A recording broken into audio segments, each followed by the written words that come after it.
Hey, morning. Welcome to Coffee Talk with Guido. Got my coffee here. It is Sunday morning, and we are here to talk tanks on a Sunday morning and drink some coffee. So let's see what's going on in the world of tanks for today. For today's plan, we're going to talk about the holiday update. To include tank rewards and the missions that are going on, we'll talk about the store, see what's in the store, things you can buy. Then we're going to dive into the Russian changes that are coming up for the next patch and give you some ideas on grind techniques and options. And at the end, we're going to delve into the filth of the forums because there's actually a couple cool threads in there I thought I'd talk about that kind of deal with us older type of tank players. So let's get into it. Okay, so we'll start with the missions that are going on right now. Obviously, the holiday ops are still ongoing. There's also tank rewards that start with the holiday ops. You can see that I'm at 48% with this particular tank, which happens to be the Tier 9 French tank. But if you dive in here, you'll see that I am at Festive Atmosphere level 10, which I have been for quite a long time. Now, it would have been interesting if I'd have just done this without buying any boxes, but I have ended up buying quite a few boxes because they're actually a very good deal, and I'll talk about that in a little while. But if any of you have done this without buying anything, I'd be curious where you are on your Festive level and how many of these collections do you think you're going to get. I am pretty sure I'm going to end up getting all of them, not 100%, but pretty sure. But I have also probably bought 75 boxes total, I'd say, over the last couple weeks. And I know some people have bought several of the 75 box kits, and some of them are actually done with all this. So it is definitely a situation where paying some money is going to help you. So I'm very curious for anyone who did it on the freeway or in the freeway, the interstate, who did it the freeway. How close are you, and do you have any of the collections done? But if we dive into my collections, you will see that I have on the modern Christmas, I'm 56 of 63, pretty close. 60 of 64 for the traditional, 58 of 63 for the Soviet, and 59 of 61. Why the Chinese has two less than everything, I don't know, for the Chinese. This one I actually crafted some, probably I think level 3, maybe a couple level 4s, doing that for science, trying to see how the crafting device worked, which I went over in my last couple coffee talks. So if you want to know how that works, dive back in one of those coffee talks. It's pretty easy, actually. So this one's a little further ahead than the rest, and this is where I've done all my crafting. But you can see that I have on this one only 2 level 5s, which are actually quite expensive to craft. I do have, let's dive over into here. You can see right here, 14,680 shards. I would have a lot more of those if I hadn't crafted quite a bit on the Chinese side to see how it worked. And quite honestly, I probably wasted quite a few because I would get the same one over and over again. That is still something you're going to deal with towards the end of this mission on the 15th of January. Probably the 14th would be the best time to do it instead of waiting till the last second. You're still going to have to deal with that, but if you continue to go through all these missions until the very end, you will have at least got as many random fills on your collection as possible. Point being, I may have crafted, this thing here a few days ago, and probably not that because it's a level 5. Let's say I crafted this thing right at the beginning of the event, and I then received it 2 or 3 times later on. So that just means essentially you wasted those shards. So wait to the very end, see how many of these things you can fill up, and then start crafting towards the end. For a lot of people who can't wait, you may want to go for it. Some people only want 1 or 2 of the collection so they can concentrate on that. Because I'm a min-max kind of guy, I'm looking to get all 4 collections. So I think the best plan for someone looking to get all 4 or as many as possible is to wait till the end. But that is basically the update there. If we go back to the missions themselves on the missions tab, you will see that I've done quite a few of this next set that showed up on Friday. What I do not know is if there will be an additional set next Friday, which is about 2 or 3 days before the event stops. That will be interesting. If there's at least one more weekend, there's quite a few more shards available. I don't know the answer to that. We'll find out. 2 Tank Mastery events are going on, and of course we have the tank rewards, where you can see I'm at 101 of 145. I believe I've missed about 10 points so far. I also don't have a Tiger 131, so I don't have any points from that one. And we'll talk about that in a minute when we jump over to the website. And other missions is the standard sheriff thing. And the only event going on is the Panzer 7 on track, or Mouse and Panzers. Wait a minute, Mouse and I did not notice that. Are they both on track? That's new. Hold on a minute. Maus and Panzer 7. Well, it's the same line that splits. Interesting. So it must be both. Did not know that. That's the first time I noticed it. All right, let's jump over to the website for tank rewards because I want to talk about something. Okay, here's the website. It's tankrewards.com. If you don't know, there it is up there. And we're on the snow tanks section. All right, so this is always a little bit confusing. We have 7 days remaining because it ends on the 15th, and it's currently the 7th, Sunday the 7th. So this says there's 7 days remaining. So 7 plus 7 is 14. They don't really count the 15th as a day because that's the day it actually at rollover, which for us in the States is sometime in the morning, depending on what time zone you're in. So this 15th doesn't really count as a day that you can get anything done. So that brings us to the 14th. That leaves us 7 days total left.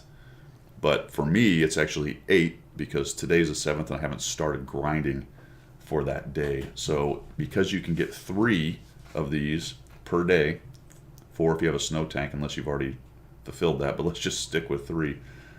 With 3 times 8 is math in public, 24 more points available for me. You remember I was at 101, so I can get to 125. That's important because 115 is the max, so I still have about 10 points to give. If I don't get them, I have a day I can't actually do it, or I miss one on one day or whatever. 30 points gets this level, 40, 60, 110, and 115. There's not a lot of difference between the 110 and 115 point-wise, but it does give you one more shot at this big box. So these boxes are pretty standard for these things. One thing I did notice is this one has the T-28, a possibility of the T-28 or the Panzer Kampf 2J, so Panzer 2J. This is a German box which has a Russian tank and a German tank. And this is a Russian box which actually has 2 Russian tanks. Possible, right? You're more than likely going to get the first aid kits or the boosters or something else. This next level is just a pure selection what you want. I always get the credit boosters. These other things are given out like candy.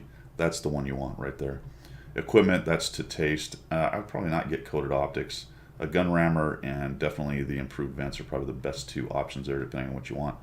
Level 4 is really nice because you're going to get a tank.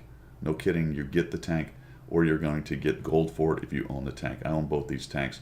This one's 3,700 gold. I do not know what the TOG was worth, so unsure which one actually gives you the most gold. I dug around. This is no longer in the shop. It's also no longer in the tech tree, so I can't actually hover over it and figure out what its gold worth was. It's credit worth if you sell it 700,000. If that's what you're looking to do is get it and then sell it, you get 700 out of this thing is what it said anyway. You can also take a chance and take this box here, which has a possibility of a Patriot or an E25. For me, I did that a couple times and that's not worked out. I've got one of the other prizes, so I'm going to go ahead and just grab one of these for the gold out there. Remember that the TOG is kind of unique because it's only sold every once in a while. A lot of people have it. It's not an amazing tank. It's a fun tank. It really is. So if you're looking for a unique tank that not a lot of people have, the TOG's probably the way to go.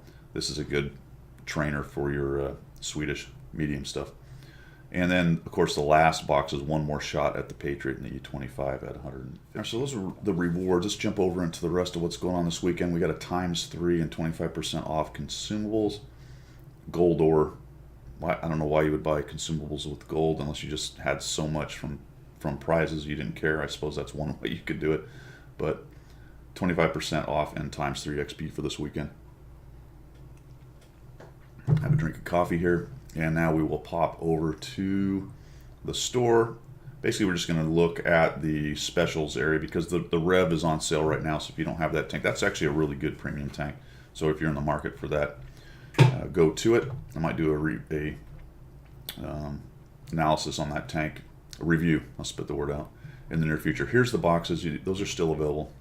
I'm going to talk about that in just a minute, but they're definitely a pretty good deal as far as getting gold and goodies and the potential of some actually pretty good prizes in the form of tier 8s out there as well. So that's pretty much it. There's not a whole lot else going on in the premium shop. I think that's actually the only tank that's going on right there. If I can get to the vehicles here. There we go. So the rest of them are pretty standard vehicles. Nothing new as far as that goes. So we're kind of getting to the end of the holiday season, but there's been some really good deals out there. All right, let's unpack this Soviet change here. Remember, this is all preliminary stuff, so things may change.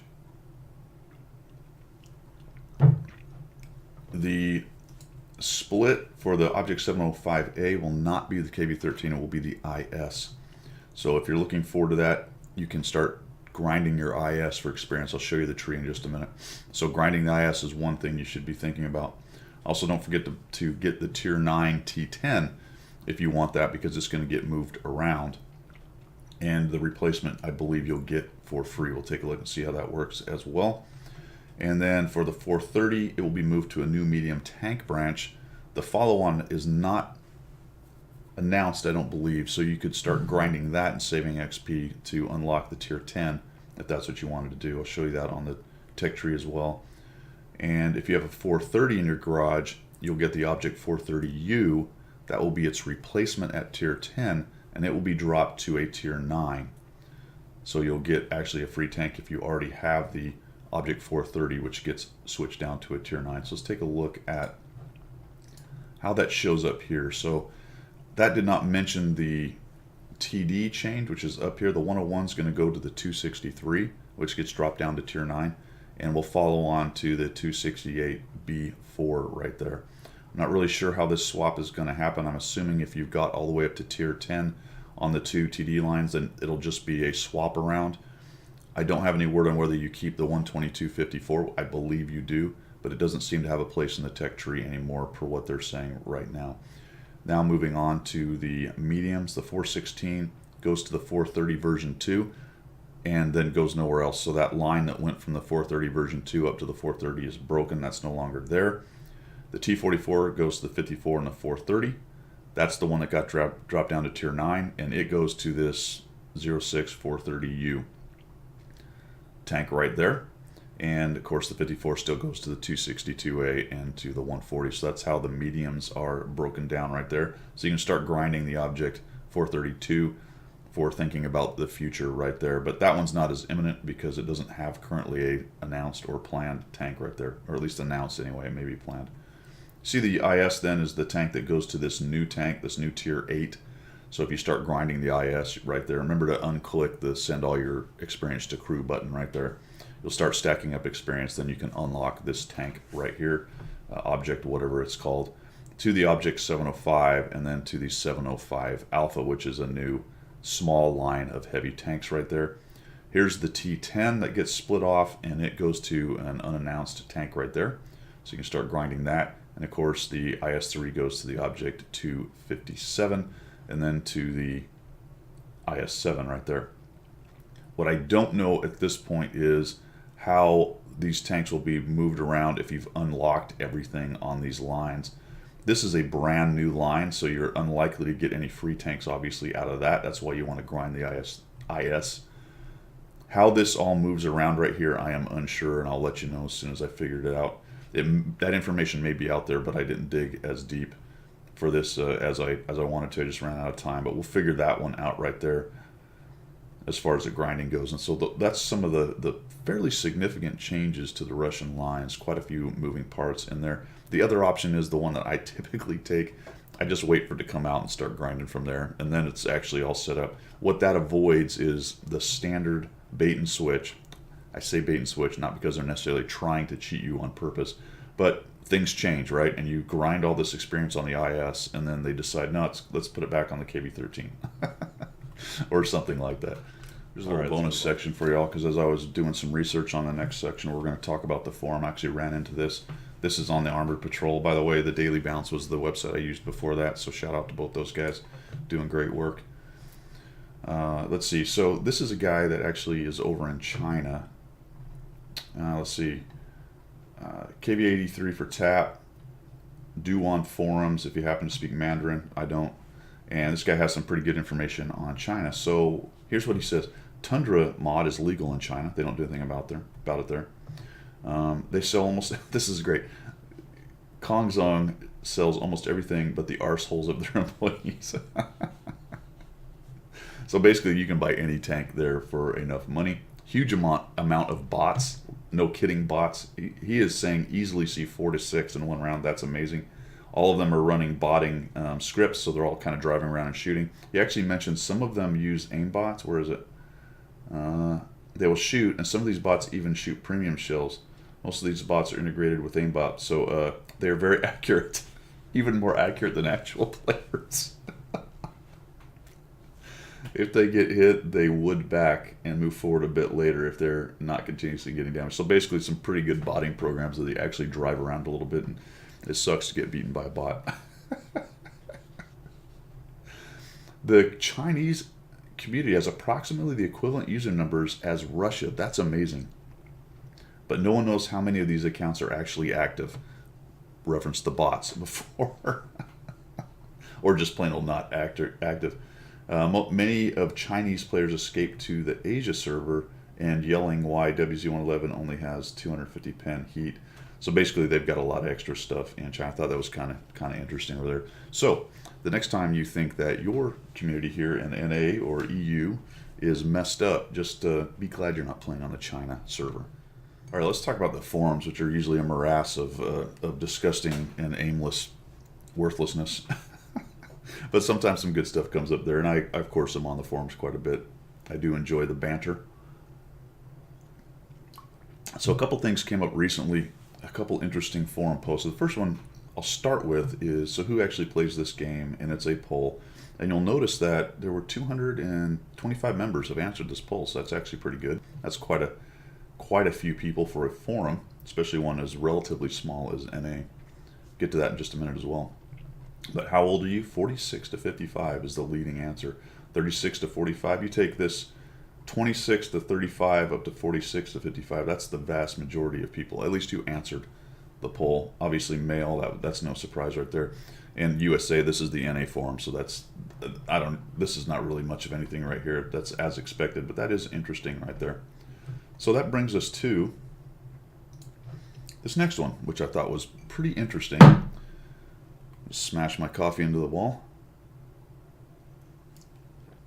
Why do so many older people play this game? So this is by a guy named Hunter Gamer, and I assume this was probably some kind of troll post or maybe just trying to be funny. I don't know. So I'm always noticing that a lot of the people I play with are between ages 23 and 50. I'm not exactly sure why the cut was at 23. Maybe he's 22. I don't know. But still, this is interesting what happened here. With one of my good friend being in his 50s, oh, that old guy. I don't understand how so many old people resort to this game. Always though old people hated computers. So this could go pretty bad, right? We could probably get into a bit of a flame war here. It is now 12 pages long. But what is interesting about it is that the vast majority of the answers, and I'll just randomly find one. Here we go. So Enron says, I am 57 and been playing online games since they originated. Typhoon Rising with 125 players per side. Helicopters, tanks, motorcycles, etc. He served in the Army. He was a FO, Forward Observer. My name references a defunct power company. Heavy Metal Rules, Disco Sucks. So the vast majority of answers have been exactly like that. And it's actually been interesting because I've been reading everyone's stuff in here. And, you got 50-year-olds, 60-year-olds, a couple 70-year-olds in here coming in and talking about all the stuff they did with computers. Our generation are the ones that built this whole gaming thing from the bottom up. Mine and older than me, even slightly older than me as well. Obviously, the younger folks are keeping it going and innovating and expanding it and adding on to it, and that's fantastic. But if you want a good read and you don't really go to the forum very much, go to the forum and check out the thread. It's usually near the top for the last few days, but why do so many older people play this game? And look at some of the names, because you'll recognize a lot of the names, guys talking in here. But what is really also interesting to me is I did not recognize a lot of the names, and these are guys that are probably forum lurkers who have just basically read the forum, which is fine. But they felt like they would come in here and talk to this kid and say, "Look, here's what we do. All these older gamers," and I thought it was just a really, really good use of a forum. And he answered a couple times, said, "Wow, I didn't kind of realize all these things." So I thought that was good. Yeah, but there did come down to one. Let me find it. I'll be right back. So there was a really good point from SKS or SK Smith. So, he says lots of jokes in here, so people are having a good time. But the real answer is that we grew up with World War II as a cultural event, not a lived event. It ended 20 years before I was born, but it loomed large in our memories. The collective cultural memory, and it still does, but for my generation and slightly earlier than me as well, it was something that aunts and uncles and grandfathers, and in some cases fathers, had a direct contact with. They were involved in it. They had the stories. They actually fought. They were involved here on the homeland, or whatever the case may be. So that is a large reason. All those descriptions of why people of my age group and older like the game are exactly valid, because it is using World War II as the backdrop, obviously, so that's interesting to us. The comments about it's a slower FPS, so a lot of people who don't want to deal with the Twitch stuff, the hyperactive Twitch stuff, like a lot of FPSs are. So I do enjoy it for that same reason. I've gone over that a couple times in my coffee talks. So I thought that was all good stuff. But then you get down here and you get to this guy, Old Oxboy1212, who's a bit of a troll. And he actually has a pretty good point, but he, of course, cages it in kind of a inflammatory way. But the bottom line of this whole thread is that Wargame found a way to dupe 55-plus-year-old history war buffs into trying and eventually paying to play a hardcore video game with A, very steep learning curve, B, based very loosely on real historical authenticity. These ultra-casuals are middle-aged to elderly non-gamers with plenty of disposable income and ample disposable time. When they first became aware of Watt, they thought they were buying into a cute little World War II tank sim. Now they run around in-game with 44% win rates and get called shitters. That negativity is offset by the fact they don't care about stats and just go to tool around in a tank that somewhat resembles a historical Sherman or Tiger. They don't really care if they get better. They don't really care if they win or not. These are the beet red tomatoes. All right, this guy could not be more wrong. Some of the ideas he has in there are true as far as what draws people. I don't know if he read a single response in this thread, but that is not it, not even close. Then, of course, he says on the other end, you have the typical hardcore gamers who tend to be younger, poorer, and more impatient. And he goes on and on. The entire thread was talking about how a lot of these people in my age group are hardcore gamers. And as a matter of fact, I looked up his stats, and I'm well better than this kid. So I don't know what he's talking about. Until the end, he does say the game offers just enough authenticity and away from the wife fun. I disagree with the away from the wife fun. I'll take the fun, but that's kind of ridiculous. To keep the old buffs in, and at the same time is designed well enough to satisfy a solid chunk, although shrinking, of hardcore gamers. Kudos to Wargaming for making. So that's actually true. They were able to draw in a different audience. The older gamer, to some extent, the casual gamer, but there are casual young gamers, casual old gamers. There are very bad young players, bad at the game, and there are very bad old players, bad at the game. But there's also the opposite. So if you want a pretty good read in here, go ahead and dive into that on the forum, because it's actually pretty good. So the last thing we'll talk about on the forum before we go is, I mentioned we'd talk about, I'm slamming my coffee into the wall again. I mentioned we'd talk about the boxes and how they're actually a pretty good deal, because the forum has been full of people whining about the boxes, which is ridiculous. This is a great example right here. This guy, "Hey tankers, please don't waste money on gift boxes. My friend sent me a present of 11 boxes for 25. All I received is 3,500 gold, 3 days premium, 400,000 silver, and some useless decorations." If you go to Premium Shop, you can purchase it for that price every day, and it's nothing special. So it's just what? Reap-off. It's a reap-off. Right. So what he's saying is he got his money worth, and it's a rip-off.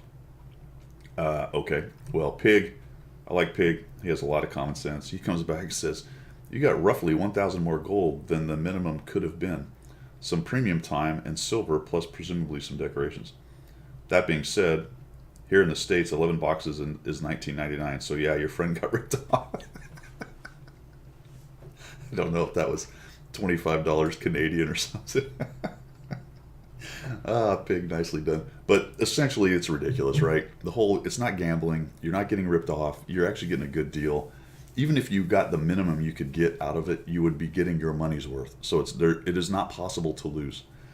It is not possible to lose. Anyway, that's the end of that. Well, all right, guys, I'm down to the end of my coffee, and it's time to grab the, what is this, Amex M4 MLE 51 and grind it some more. I am at 133,000 out of the 162 I need, and then I can jump over to the IS. I may actually do a little pre-grinding with the IS, even though I advised against it just a little while ago. We'll give it a try, and the main reason being because I have every tank in the game, or soon will once I finish this grind. I don't have anything else to do, so I might as well see if I can get a little ahead on the IS grind.